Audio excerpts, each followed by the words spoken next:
Good evening, everyone. Thank you so much for being here. This is a true Hollywood production. I don't think I've ever seen the Breakers quite like this, but this is a really important lecture series for us, and we're taking it very seriously. And the reason we're here at the Breakers is I don't know a better place to talk about Gilded Age history than in the Breakers. So very unusual for us to do this. And we are delighted that so many of you have bought the 6-week special. This idea comes from a very personal experience, and that was, as Leslie Jones knows, I began when the HBO special on TV came on. I thought that what I would do is take a deep dive into anything and everything one should know about the Gilded Age. And I looked high and low, and there were no courses anywhere, not online, not live. So we have created one for you. Anything and everything you should know about the Gilded Age, you will learn, I hope, in the next 6 lectures, because we have some truly phenomenal speakers. Before I introduce tonight's distinguished speaker, I would like to make 3 announcements. The first is, if you enjoyed the music in the background, we have to thank Historic Music of Newport, which is a phenomenal organization working very hard to collect and preserve Newport's musical heritage. And if you'd like to learn more about that organization, visit historicmusicofnewport.com. Second announcement is that next week is our second lecture, and we are going to be featuring Matthew Bird, who is an industrial design faculty member at the Rhode Island School of Design. He is going to be talking about the first information age. The first information age is not when the computer came online. The first information age began 100 years ago, so we'll have a lot to learn, and we're looking forward to hearing from him. Fascinating speaker, I've heard him, and he's very, very good.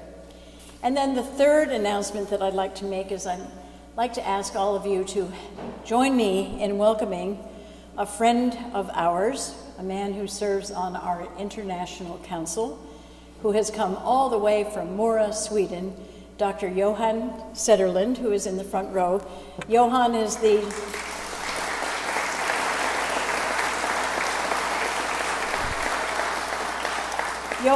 director of the Zorn Museum, which has the largest collection of Anders Zorn paintings, etchings, and sculpture anywhere in the world. And if you know Anders Zorn, he's just as good as John Singer Sargent.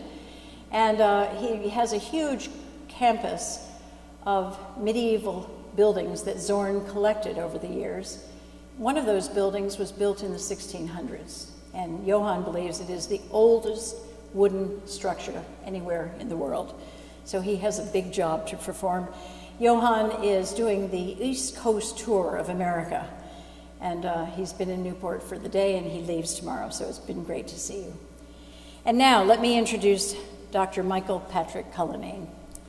Dr. Cullinane is the professor of history and the Loman Walton Chair in Theodore Roosevelt Studies at Dickinson State University in North Dakota.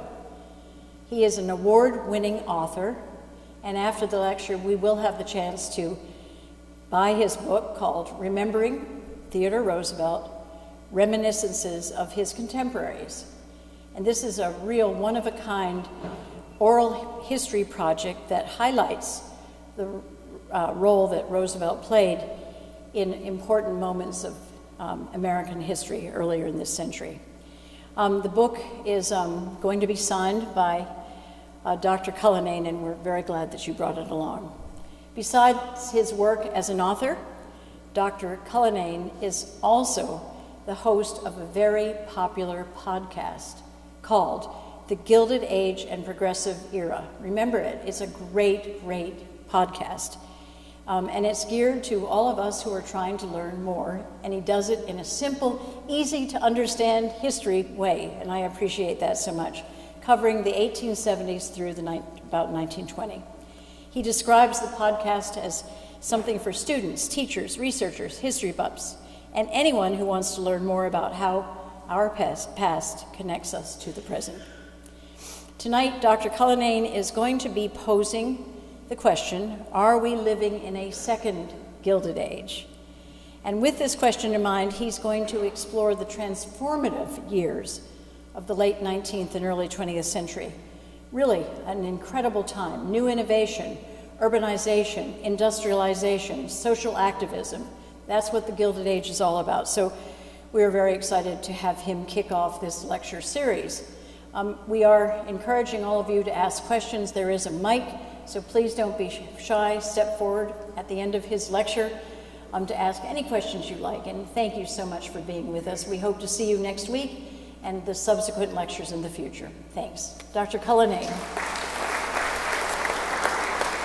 so much, Sherry. That was lovely. I forgot. Yep. Sorry. I hope I didn't mess it up. Okay. This is for you. Thanks.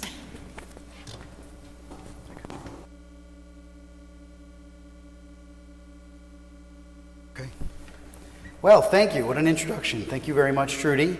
Thanks also to Kay Peterson, who invited me and took care of all the arrangements. And I am fully aware that the weather is exceptional outside, and I am keeping you from that. So I better make this good.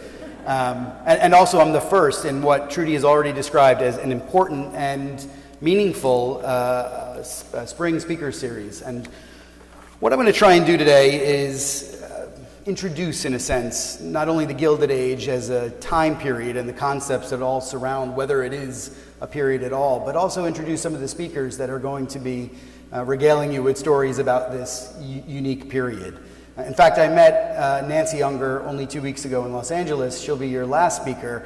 She'll be talking about everyday Americans, and she gave me an insight as to what her paper and discussion is going to be all about. So that's my goal today, at least anyway. I'm so pleased to be here too, because as Trudy and everyone else has pointed out, what better place to be in to talk about the Gilded Age? I mean, there is no city in America that has this same cultural heritage. And so this is a really wonderful, unique place that is so important to our national history. And as I'm going to try and explain to you, I think that the Gilded Age is more important than people have ever given it credit for. It sits in between the Civil War, which we think about a lot in our national history, and World War I, which we think less about, but was a momentous period of time. So the Gilded Age is often overlooked. Trudy already mentioned my podcast. I'm just going to gratuitously self-promote myself again, because one of the things that I'm finding is that moments that we are living through right now are relevant. So I don't know if you've recently seen I'm sure, how could you miss it, the Texas court ban on abortion pills. The rationale for that decision was made on the basis of a law that came out of the 1870s, the Comstock Act, which actually explicitly discussed reproductive rights. So we are currently, and that's only one example, we are currently living with the legacy of the Gilded Age. So today I'd like to start off with something provocative, because what fun would it be if I didn't say something provocative, right? So this is what I believe.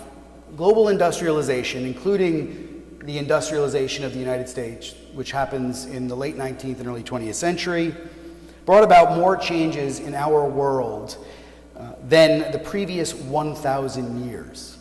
Now that is a pretty big claim that I'm making. But what I mean by that is that in the previous 1,000 years, the economy was based on agriculture, and the change from an agricultural economy to an industrialized economy was a major shift that transcended just our economies and went really to change politics, cultural identities, and the way we interact with the rest of the world. Industrialization was a root and branch transformation of America. Now, before I expand on this, maybe I should say a little bit about what characterized industrialization. So those are two images that you're familiar with. The one on the left is an electric telegraph, and the one on, can you not see the images? Oh.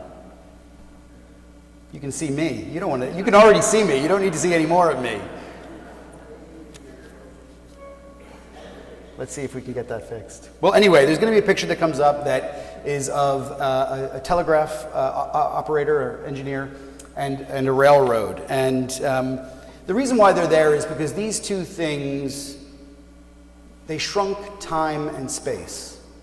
And I think we can think about that in our own time as well, how technology can shrink time and space. It was radical for most Americans, and there we go. And it was achieved by the mass adoption of these two technologies.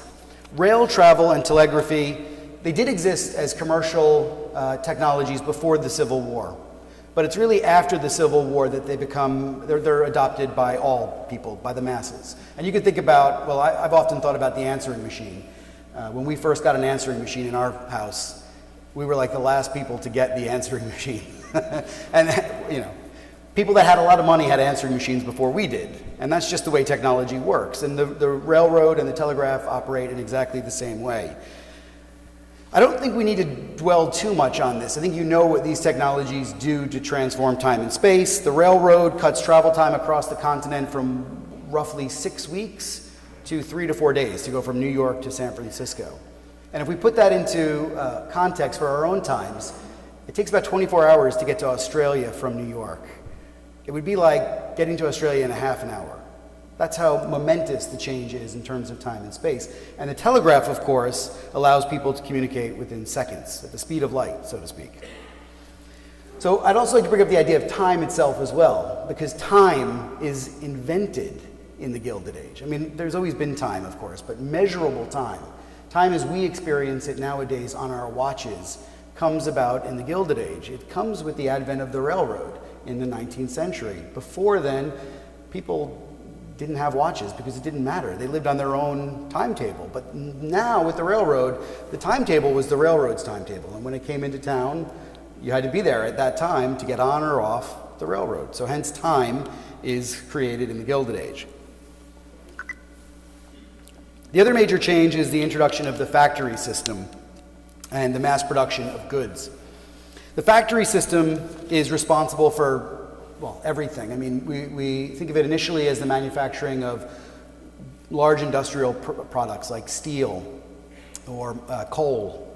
But all of those things lead to the production of consumer goods as well. Everything from processed food to furniture and cosmetics, everything. So the factory system is a major change as well. And it leads to cities and employment, which soars in cities in order to fill the jobs at the factories. And that leads to mass migration. Factories congregate in urban areas. They also, that's obviously where the labor is, but they also congregate there because capital is there. And so cities become sprawling areas of new people moving away from the countryside. In fact, that's a first as well in the Gilded Age. People are moving away from rural areas into the cities. And it was a push-pull sort of thing. So the pull was the factory bringing people in, giving them jobs, but the push was also that you didn't need as much labor on the farms anymore. Things like machinery were doing those jobs, or fertilizer was making farming more efficient and less labor intensive. So people were leaving the country, being pushed out because they're not needed any longer, and pulled into the cities where they are needed. And as a result, there's a population boom in the cities. But it's not just domestic migration, it's also international migration as well. This is a story that we're all familiar with, the immigration to American cities. The first major wave of immigration happens in and around the 1830s and 40s. We can think of people like the Irish who left because of the potato famine in the 1940s. We can think about the Germans who left largely Western Germany because of the Revolution of 1848, or the Swedes who left largely for religious reasons. They were being persecuted, the ones that do leave Sweden. So cities like Buffalo, Cleveland, Milwaukee, you name the Midwestern city, these mid-sized cities are developing with internal migration within the United States and external immigration, largely from Northern Europeans. But then that begins to change in the 1890s, and we see immigration from Southern European places, from Asia, from Mexico. So we see Chinese immigrants coming to build the railroads. We know that the Japanese are hugely successful farming from California to British Columbia. And we know that Italians and Poles are coming to escape poverty in their countries, and Jews as well from fleeing Russian pogroms. So there's a whole rake of reasons why people are coming. The numbers are staggering, though. If we think about the early republic in the 1820s, we're talking about maybe 9,000 people every year. And then you get to the 1870s, or even the 1840s. Let's go 20 years at a time. 9,000 a year to, by the 1840s, about 200,000 people per year. That's a huge increase. To 20 years later, the 1860s, a bit of a lull with the Civil War, but numbers are increasing again. They go to 400,000 by the 1880s. And by the end of the century, there are 1 million arrivals a year. It's incredible. The story of immigration from foreign nationals is incredible. In the early 19th century, foreign nationals made up 1% of the American population. By the end of the century, they make up, the same as it is today, around 15%. That's a 15 times increase of immigration. And finally, just to say that mass production in the factory system, in addition to migration and jobs and immigration, mass production in the factory system radically alter the American marketplace. And this seems like, we talk about consumerism in the post-World War II era. The real beginning of American consumerism is in the Gilded Age. This is when it happens. Goods become cheaper, and importantly, they become the same. That's probably the most important thing. Mass production leads to people having the same goods in their homes and on their bodies. Clothes are a really good example. So the clothes that people would have worn in the early 19th century would have been tailored. They would have been made at home, and they would have been bespoke. And by the late 19th century, people are wearing clothes that are mass-produced, not tailored, generic. And that goes for all consumer goods as well. And by the 1880s, the Sears catalog comes into existence. And if you've ever seen one of these big books, it meant that you can get the same watch that someone got from New York. You could be in California, and you would have the same watch. From cradle to grave, as I say, you could buy a cradle, and you can buy your tombstone, all on the Sears catalog. And this is a remarkable change. And I just want to add to this as well that the idea of the corporation, whether it be the Vanderbilt Corporation, the railroads, or any other corporation, begins in the Gilded Age. And that seems trifling. You probably say, well, okay, why does that really matter? Well, before the 1870s, in order to incorporate a business, in order to have limited liability, you had to go to the state legislature and explain what you wanted to do. You had to say, I want to build a railroad, and the state legislature would allow you to build a railroad in the state. You couldn't do anything else, though. Your sole task was to open a railroad, to build it, and to operate it. By the 1870s, the state legislators are allowing corporations to self-incorporate. So simply file paperwork with a county clerk and operate however they see fit. It also gave corporations the right to act as individuals, as a human, in fact. Corporations have the same rights as you and I do, which means that the Constitution applies to corporations. And that might not seem very important, but if you know about the Hobby Lobby ruling that allows Hobby Lobby to be treated as an individual and means they have religious rights, freedom of religion, or if you think about Citizens United, the court case that allows corporations to fund political action committees, you'll know that corporations have the same ability to fund those just as an individual does. But what this was designed to do, the corporation law, was to allow corporations to do many things. So rather than just build a railroad, you could also finance that railroad. You could also be an oil company that distributes on that railroad. And by combining all of those different industries into one, you created vertical integration. Corporations grew and wealth was produced, jobs were created. So there's a sort of upside and downside to all of these things, unintended consequences, as they say. So all of these things, these changes to productivity, to employment, to migration, consumerism, they all have an immediate and resounding effect on the American people. Monopolies come into existence. Corporations, obviously, as I just mentioned. So do plutocrats. America didn't have plutocrats. Tycoons, robber barons, whatever you want to call them, they didn't have that until the late 19th century or mid 19th century. Blue collar and white collar jobs begin to grow and develop in ways that that were unexpected. And the middle class comes into existence, a term that we are familiar with now, but one that didn't exist until the mid-19th century. And those growing population centers, all those mid-sized cities in the Midwest and elsewhere, they all have beautiful cultural centers, museums, theaters, skyscrapers, parks, and mansions. So I guess the point that I want to get to with all of this is that all of these changes had two effects. They brought Americans together, and they divided them. And just to say on unity, these are things that I've already mentioned, so I won't dwell on too much. The telegraph connects us at the speed of light. The railroad connects us physically in faster ways, distributes goods in a matter of days. Americans buy the same consumer products. The growing middle class lived very similar lives. So if you think about a family in Toledo, the male, the head of the family, so to speak, back in those days, would have probably worked at a glass factory because that's what Toledo produced. His wife probably stayed at home, and the kids went to public schools. They were, as the head of the household on Sunday, the guy who works at the glass factory would have had off and probably went to a baseball game maybe after in the evening. And then if you go to another city in America, it would be almost identical. The life of these people would have been so similar. So Cleveland, for example, might not have worked in a glass factory, but a steel factory.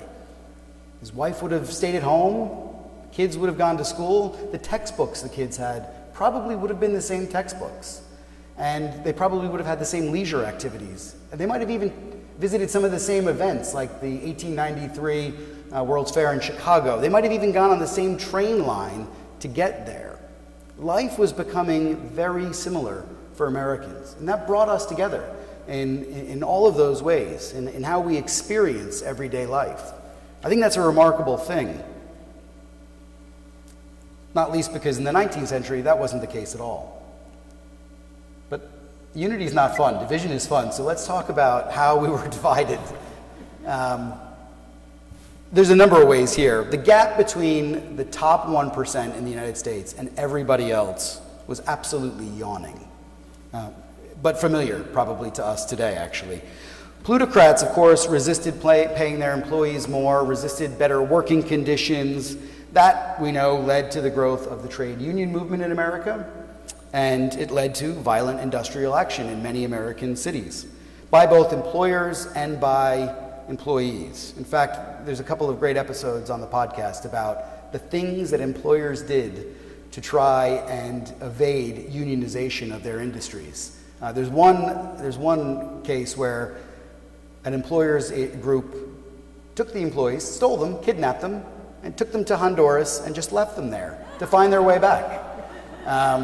So, we know the Haymarket, the Pullman, and I'll mention those briefly, but there are so many stories to tell about the divisions between capital and labor, and it is brutal.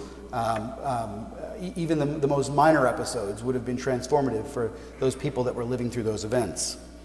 The Haymarket Affair, I have to mention that. That's pictured there. The Haymarket Affair, of course, is where May Day comes from. Dynamite literally incited a riot between police and protesters in May. Basically, the protesters were advocating for an 8-hour workday, and there was a riot that erupted. The Pullman strike is in 1894, a year after the Haymarket Affair, and that brought trains across the country to a near standstill. Or there's the Homestead strike, which you may have heard of in Pittsburgh, of course, where workers took industrial action only to have Carnegie Steel Corporation hire Pinkerton detectives to fire on the strikers. And in the end, the Pinkertons actually lose more men from the counterfire from the trade unionists, and that leads to the state militia having to be called in. So these are violent divisions. These are, literally Americans fighting each other for the future and for the future of these industries. Now, one of the things that comes out of this is economic panic. So the best example I can give you is in 1893, which is such a monumental year in American history. There should be a book just called 1893 that covers this year, but the economic depression. It is the largest depression in American history to date. Of course, the Great Depression will be larger than it, but in 1893, there is economic mayhem that results from railroad collapses, and that leads to other industries that are relying on the railroads collapsing as well, notably mining industries. But it leads to widespread panic. People went to the banks to get their money out, but back then, because we were on the gold standard, you could go to the bank and have your money converted to gold, which was far safer than a piece of paper. The problem is that when you go to the bank and try and withdraw gold, or you seek that gold out, you deplete the national reserves, and that led to a run on the national treasury, which required J.P. Morgan to invest in the government and save the government from collapse. So the effect on the average American, well, unemployment rises to 20% that year. Railroad companies, as I said, collapse. But there's mass panic in America that this is the end of prosperity. Of course, that's not the case. The economy rebounds within years. And if we're talking about other divisions, I've mentioned the beauty of places like this in American cities at this time, but American cities were also horribly depressing places. Slums, crime, prostitution, disease, all of these things were readily available in American cities. And the migration of people from rural communities left America's farms and sort of breadbasket depleted. People were aging in these sort of rural areas and wondering what was going to happen to American pastoral, what's going to happen to our beautiful rural areas. And the rising foreign-born population led to widespread xenophobia, which, as we know, as students of history, was not unusual in American history, but really begins to hit a fever pitch by the 1920s. And there's old divisions, of course, in America as well that are exacerbated by the change and the industrialization that's happening. The 13th Amendment, we know, ended slavery, but there are many other forms of oppression of African Americans that persisted during the Gilded Age, not least the system of peonage, which basically was an indentured servitude for many. And that's outlawed by 1904, but the Jim Crow laws that we are so familiar with that segregate much of the American South are brought into effect really from the 1870s onward, once Reconstruction in the South ends. And in 1896, the Supreme Court rubber stamps that with their ruling in Plessy versus Ferguson, where they say separate but equal is acceptable. That is fair, and that's not overturned until 1954. Worse still, we can think of lynching, which becomes commonplace, particularly in southern states, but the North was not immune from this. I just interviewed a gentleman who wrote a book about the only lynching in New York during the Gilded Age, a remarkable story of how it can happen here too. In fact, critical race theory, which is something that we are hearing more and more about in the news, begins in the Gilded Age. It's W.E.B. Du Bois, who's a sociologist and a historian, that creates the idea of critical race theory in his analysis of Reconstruction and American history. Women also demanded more from America in the Gilded Age. Florence Kelley, for example, joined Jane Addams in the development of settlement houses, most notably Hull House in Chicago, which tried to bring together communities of different classes in order to foster social justice and to breed interconnectedness between communities. These women also became antagonists for many businessmen, including the Vanderbilts, by campaigning for the 8-hour workday and campaigning for child labor protections, which don't happen in the Gilded Age, believe it or not, and factory inspections as well. They also call for things like world peace. Jane Addams became the first woman to win a Nobel Peace Prize for her work to end war. And we know from the Julian Fellows television show, Clara Barton, and her work to bring disaster relief to many stricken Americans. She founds, of course, the Red Cross. And all of this is not to mention the greatest success that women have, which is the right to vote. We know that happens in 1920 nationwide, but that story of women's suffrage happens throughout the Gilded Age. It doesn't just materialize by 1920. There are incremental steps that begin at the state level, where women get to vote first in 1869 in Wyoming, and then a year later in Utah. I know, you're laughing, because these are the reddest of states nowadays that in many ways are restricting our ability to vote and our democracy. But the Western states, were by far and away some of the most progressive in their day. So Utah in 1970, Michigan and Minnesota in 1971. Elizabeth Cady Stanton and Susan B. Anthony formed the National Women's Suffrage Association, which did so much more than lobby for the right to vote during the Gilded Age. They lobbied for women to have equal pay. I mean, the resonance of that today is deafening. They also advocated for women to have property rights and divorce reform. Now, despite all of this, in 1870, the United States passes the 15th Amendment, which, while it allowed African American men the right to vote, it basically, effectively, denied women that same right. So this is a turbulent time for women in America, not least because of the lack of rights that they have and the ability to vote, but they were grappling with their citizenship in just the same way so many other Americans were at this time. All right, all this flux also has a correlation with politics in America, naturally, you would assume. Democrats and Republicans offered Americans solutions, but they were woefully inadequate to what Americans were pleading for in terms of change. And so other parties begin to develop.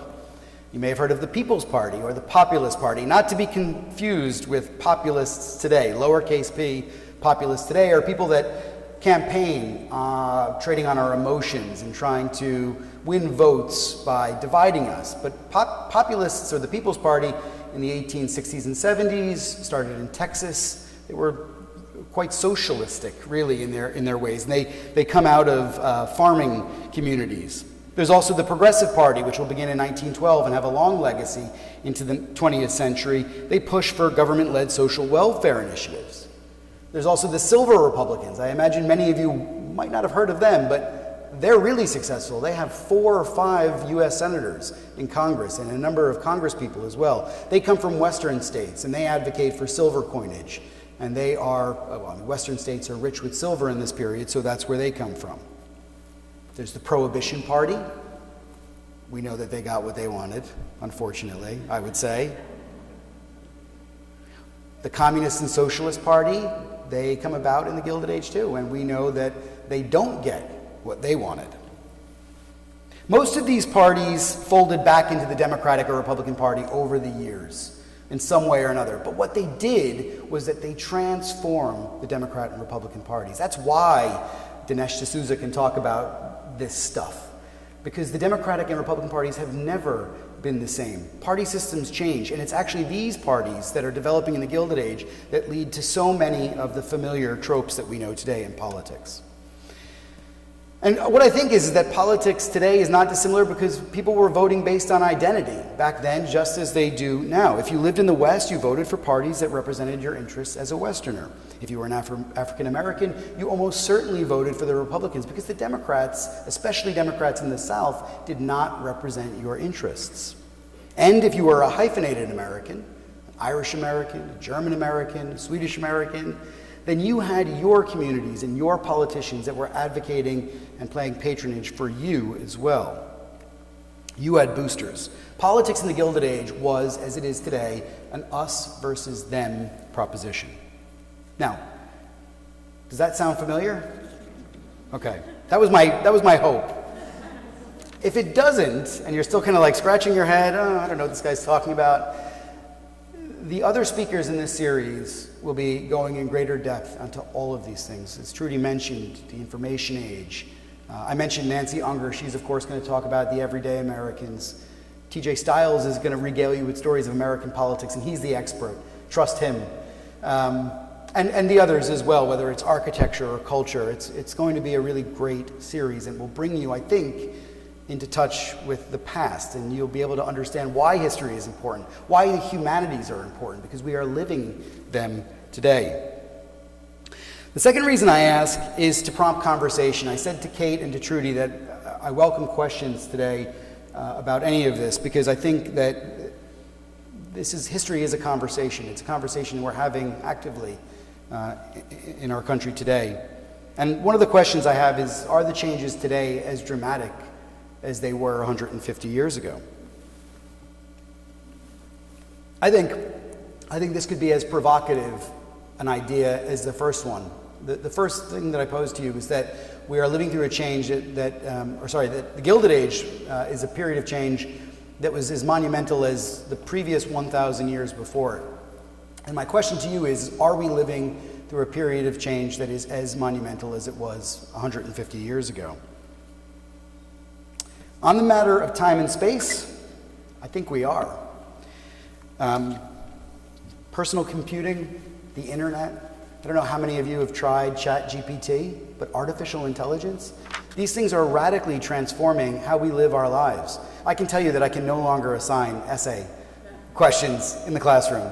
They all need to be done as an exam-style test because ChatGPT is so good. It emulates us, humanity, in a way that is just unfathomable. So I think it's also telling that if you were born before 2000, you're referred to nowadays as a digital immigrant. And if you were born after 2000, you're a digital native. We're still migrating. Productivity, travel, communication, and the very way we work has changed so much in the last few years. I do think it's comparable to the way the telegraph transformed us in the factory system and the railroad in the Gilded Age. And traditional migration still exists in many ways as well. Migrants are building new cities like those in Qatar, the stadiums you could think of in Qatar where the World Cup was played last year, or in China's some bustling metropolises and some ghost cities as well. In the United States, we have an influx of migrants from Southern American states like Mexico, Guatemala, Ecuador. We also have a different kind of migration that's going on now with the rise of new technologies like video or telecommunication, right? So we now have work from home. So a number of people do that now, and populations as a result are moving again. We have people leaving urban areas and moving into suburban areas. And that means that those markets are changing dramatically. House prices, to try and buy a house in a suburban area now as a young person is impossible. You can't raise enough money for a down payment, let alone the mortgage payments. And that's leading some young Americans to call for a land value tax, which is amazing to me because that is exactly the thing that Henry George called for in the Gilded Age. He wrote the best-selling book of the Gilded Age, was not the Gilded Age, it was Henry George's book, Poverty and Progress, in which he called for a single tax on real estate, on land.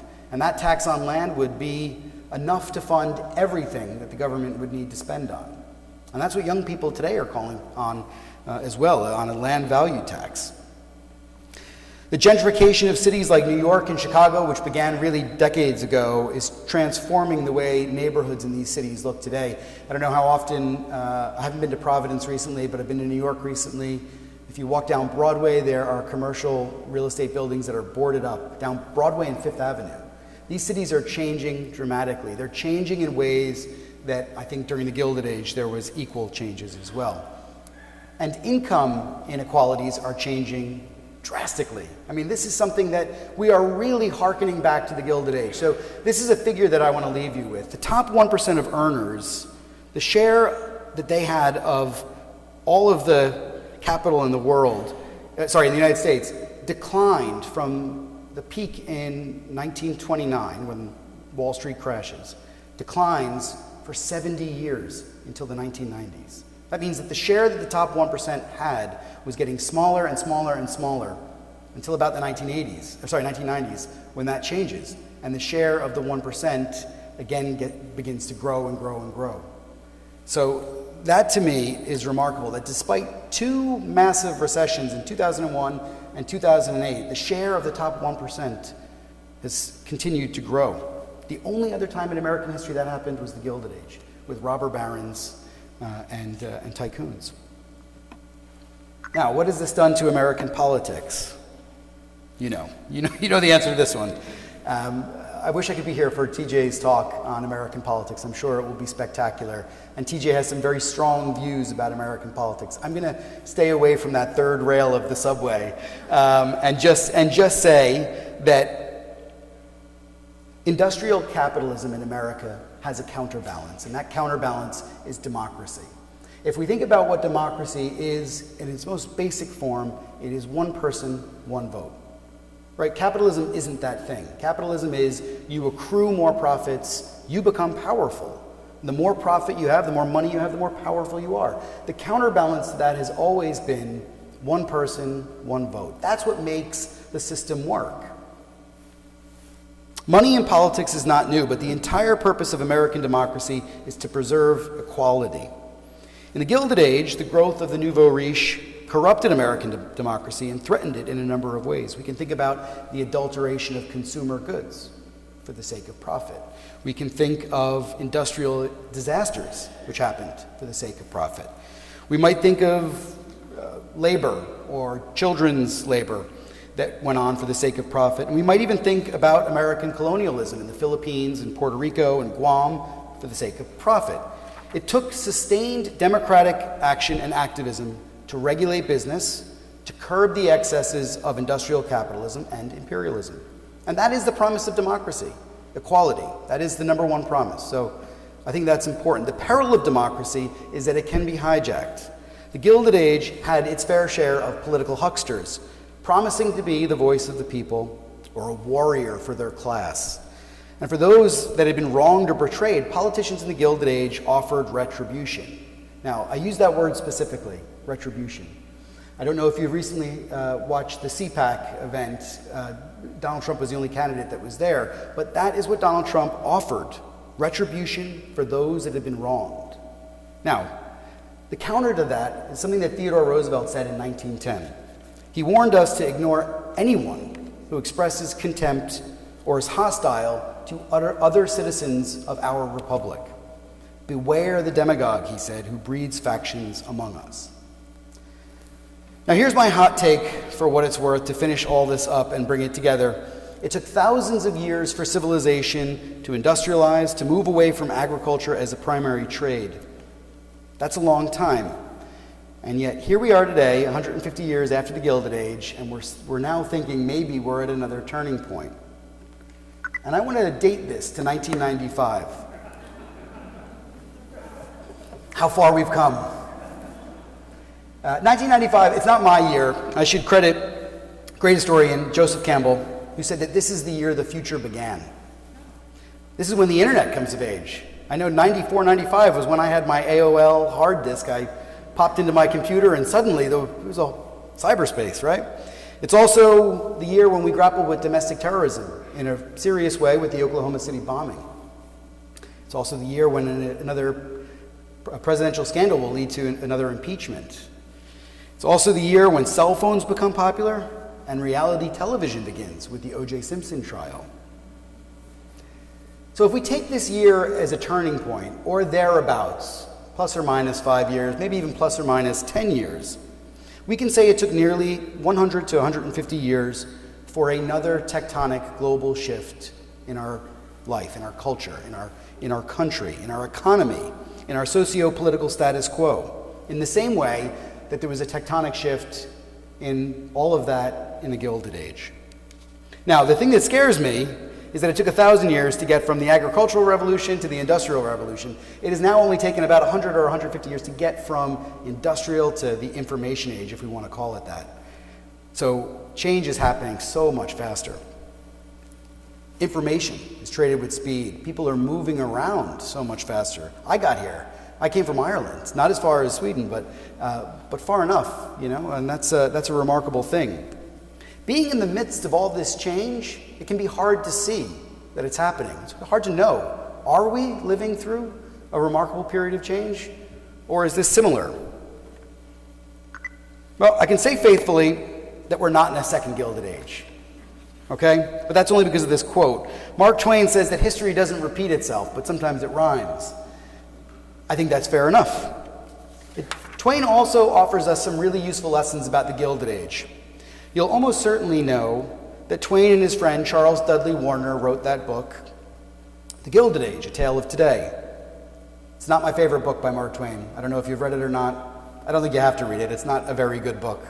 I don't think so. But it's my least favorite Twain. Anyway, I won't get into the plot. I won't get into the relevance that it has. I just want to stick with that term that he coins, the name that Twain and Warner give to our age, this age, the Gilded Age, on the title page. Gilding is, you'll know what it is, right? I mean, you can see it. Oop, it's all up here, right? It's a thin layer of gold that's put over a surface. And you can see what the artist is doing there. They're applying a thin layer of gold to what looks like painted wood. And that's how I always thought about the Gilded Age, was you're applying something that's extremely valuable to something that is less valuable. And that's kind of derogatory. I think that's what Twain, at least that's what I thought in the beginning, that was what Twain was getting at, that he was satirizing this period, saying it's not a golden age, it's less than that, it's just gilded. But I don't believe that anymore, not quite the same way. In rereading Twain and in numerous conversations with other colleagues and scholars and historians, I've come to reinterpret the meaning. Have you ever heard the term gilding the lily? It's a Shakespearean term. Twain himself read Shakespeare voraciously. I think if you've heard that term, you'll get my drift about this. It's from the play King John, in which the bard writes about gilding gold, putting a thin layer of gold on top of gold. And if you see it that way, you see the era as one of opulence and excess. Maybe we call it the age of excess. Does that describe the age, or does the original view describe the age? Is the Gilded Age golden through and through, or is it just a veneer? This will lead us to some questions, I hope, about today. What do we need to do to usher in a new period like the Gilded Age, or at least maybe ensure American prosperity in the way the Gilded Age was prosperous? I think the Gilded Age offers us some ideas. We need a values-driven economy. Capitalist democracy stands for free enterprise with human rights and a sense of fairness. We need to differentiate Americanism from rival systems, autocratic regimes, othering. We need to other. And yet while I say that, we need to be very careful about how we distinguish ourselves from others.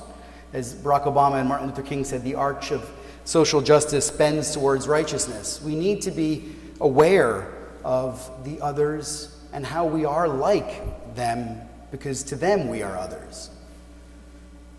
We need to be, most importantly, in the words of Theodore Roosevelt, what he said there in that speech that I mentioned to you, we need to be active citizens, because we have things that we need to do in our own time, just as though people in the Gilded Age had things to manage in their own time. Today, it's climate change and the environment. If we are not active about that, all of this matters not.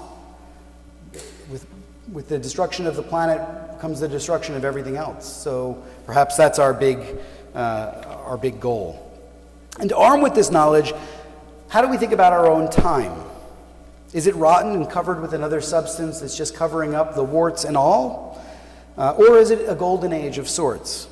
And the case that I make to you is that our appreciation of the past will allow us to interpret our present. Donald Trump is not our most divisive president. Abraham Lincoln was. He was also our greatest president. But 6 states seceded from the Union when Lincoln became president. Maybe Trump is second. But my point is that we've been here before with everything. We have been here before. We have personal computers in our hands. We're not going to change that. It's remarkable. There's drawbacks. I'm glued to mine, but it's not going to change. We are traveling more. It's getting easier to move about. It's also becoming more difficult to monitor people, where they're going to and where they're coming from. We're not going to turn off travel. Our economy relies on it. If you think these changes are more negative than positive, you're likely to see our own time as gilded. Gilded in the original sense, just covering up something worthless. But if you think these changes are more positive than negative, we might be gilding the lily. For me, knowing the past gives me great hope for the future. If we've been here before, and we struggled and endured before, it makes me sure that we can do the same again. Thanks.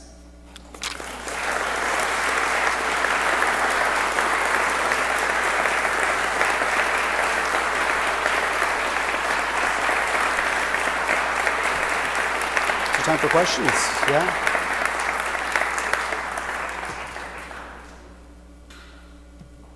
Where's the microphone? Oh, good. Great.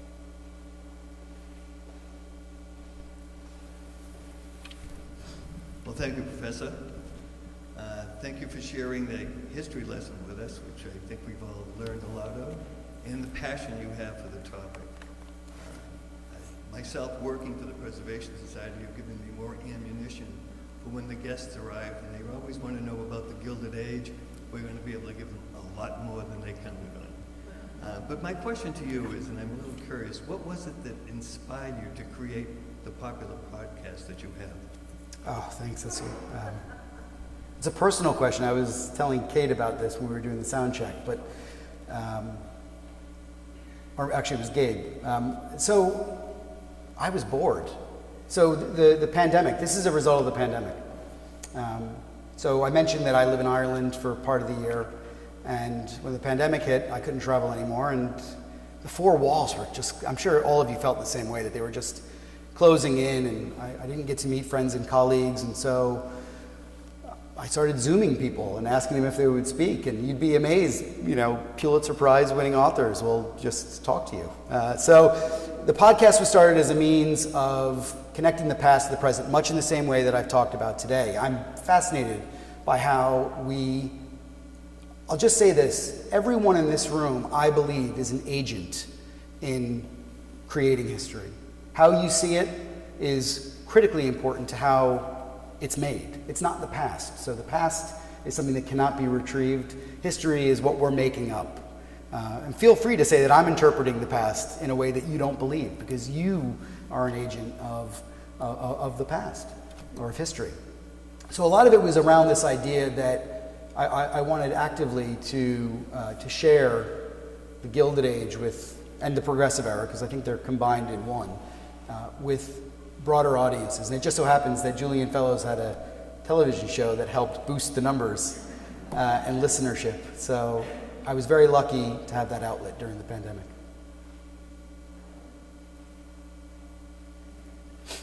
Okay. That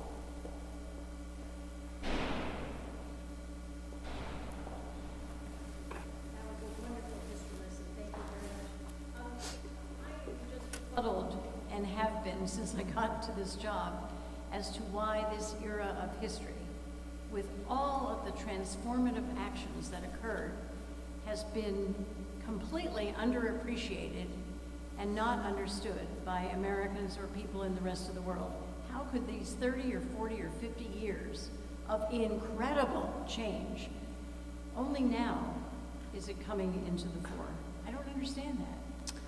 I do get it. And I get it with two hats on. So because I straddle, I worked in London for a number of years, and English history focuses very heavily on the Industrial Revolution and on class. And our history and our history books have been dominated by war. And particularly the Civil War is an incredibly devastating moment. I mean, more Americans die in that war than I think all of them combined, or it's pretty close anyway. So there is this great national trauma in the Civil War, and the trauma of the Depression and World War II at the other end have sort of hoovered up all of the attention, because they are, in many ways, the Civil War transformed citizenship in America and democracy, and the death and destruction and tragedy of that war. And the same thing happened with World War II. But in between those two conflicts, which we focus so much attention on, is the real transformation for most people. And that can get lost in, I mean, if you go to a publisher and you ask them, I can write you this book about a war, or I can write a book about everyday people, which one do you think the publisher is gonna opt for? It's gonna be the one about the war and the devastation and the trauma. So I think in some ways that's why it gets overlooked in comparison. In other countries, I think, though, that industrialization is almost a sacred topic. In England, it is the creation of the class system, which is so important. I mean, the Labour Party is born out of this, you know, so politics is literally born out of industrialization. So it's a unique American history, I think, bookended by 2 wars.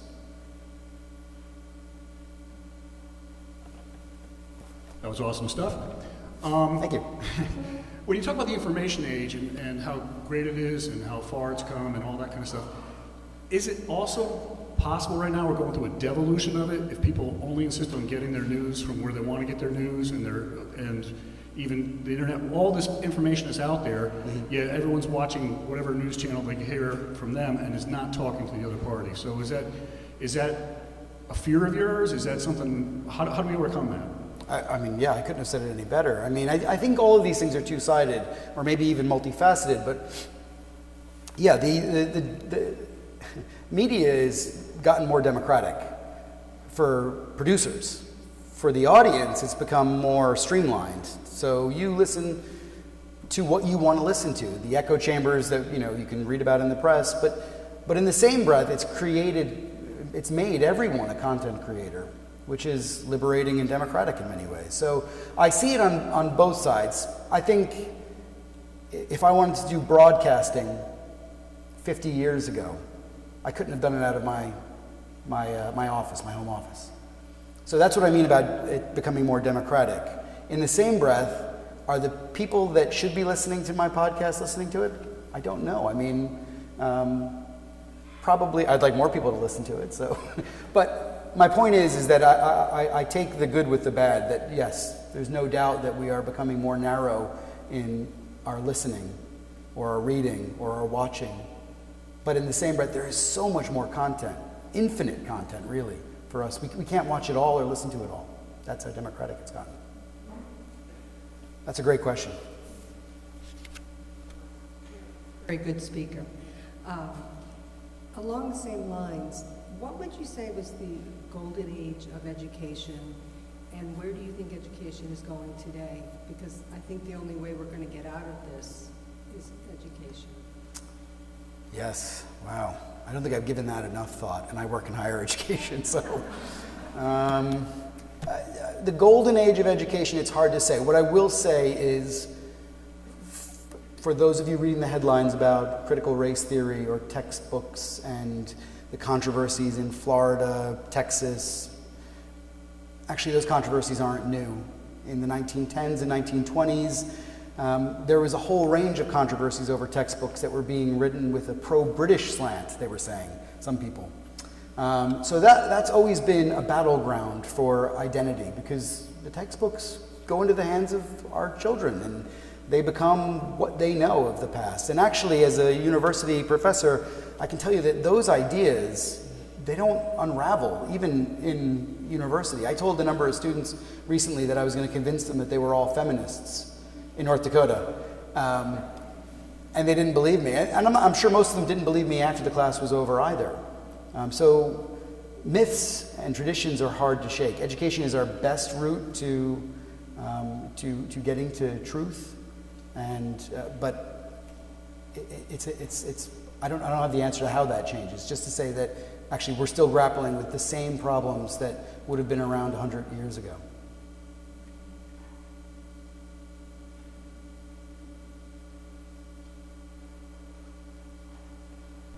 Dealing with the concept of velocity versus acceleration. Velocity meaning the rate of change as we go through history, and acceleration meaning we'll hopefully say in a positive direction, the positive change in velocity. Nowadays, things change so quickly, and we look at Professor Moore. Thanks to Professor Moore, we can carry a USB drive in our pocket that is more than what IBM used to have on an entire air-conditioned floor in its development center. Things are changing so fast, but how do the scientists, meaning social scientists, calculate the effect of change on society looking back 100 or 150 years and looking at today, when we say more of the same, so what? Now we can get an iPhone with XYZ extra features. We're used to that. But how about the change upon society? That's a wonderful question. Doing that work? And I think put so eloquently. Are you a computer scientist? No, I just use computers. All right, okay, all right. You've seen the change then. Okay, I'm a card-carrying historian, so I'm not a social scientist. I'm not I'm not moved by quantitative measures. If I was, I would say maybe as Steven Pinker has said recently, he's a sociologist if you don't know him, he's written a number of best-selling books, that we are living through the best possible time because our life expectancy has gone up so exponentially, and just like data, it's growing and growing and growing. But what Steven Pinker doesn't ask is, are we happier? You know, we're living longer, but what's the real life expectancy of happy years? How do we measure that? And that's a much harder thing to get to. So while we can measure velocity and acceleration of, say, life expectancy or wealth, it's very difficult to manage to understand the human elements of us. Happiness is a really good thing. How do we measure happiness? There are ways that people try and do this, but I'm not sure they actually get to the root of what that is. That's a really human idea. And I think history gets us closer than social science. That's my case for studying history. Question. Regarding young people today with student debt, I know people have like $70,000, $80,000, $90,000 worth of student debt who I think are going to have a very hard time buying a house and possibly even buying a car now. Is this similar to anything in history, like indentured servants? And another question is, how do we get out of this without parents having to work till 100?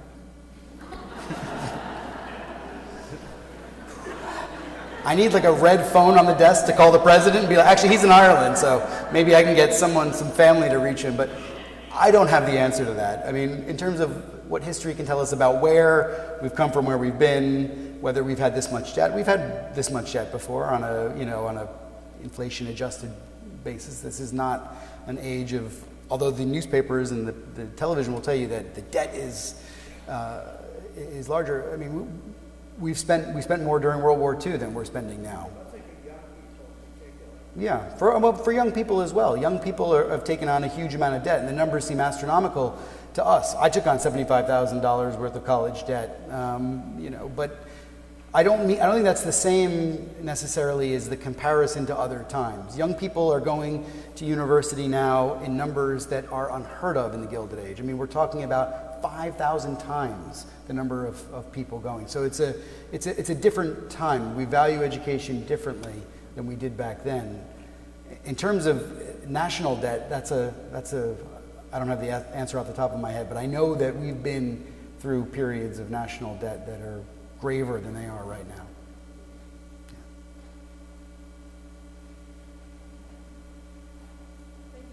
Dr. Cullinane, and thank you everyone for being here. It was a wonderful lecture, and I would like to conclude the evening by inviting everyone to the loggia outside tonight for our reception, where Dr. Cullinane will also be signing his book. Thank you. Thanks very much.